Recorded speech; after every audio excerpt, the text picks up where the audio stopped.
Video game fans are marking 25 years since the release of the Nintendo gaming console. Then, the fledgling industry was still suffering the effects of a massive downturn 2 years earlier. But it was galvanized by the launch of what many still consider the single greatest console ever. Sebastian Alvarez and I are both 26, but you wouldn't know it right about now.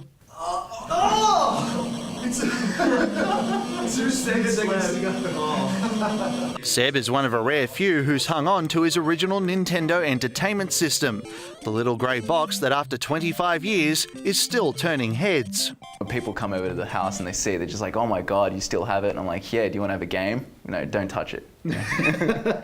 Gaming is so enriched nowadays. People still want it to be simple, and I like that it's so simple.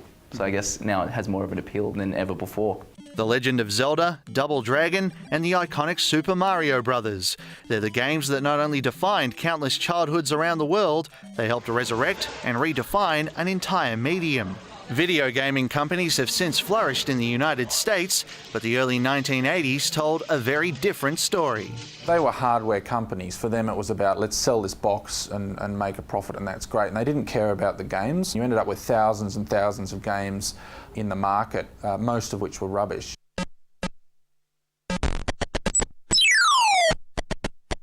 Meanwhile, in Japan, video gaming giant Nintendo was working on a new cartridge-based console, allowing fans to enjoy arcade-quality games in their own home.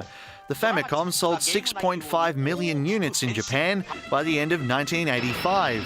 When it finally hit the States in October of the same year, it had a revamped case and a new name. The Nintendo Entertainment System had arrived.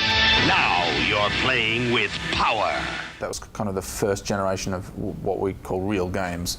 They have real depth and lots to do. It made people expect more from the games. And before the days of the internet, the NES was going viral, inspiring everything from morning cartoon shows to the 1989 feature film, The Wizard. I love the Power Glove. It's so bad.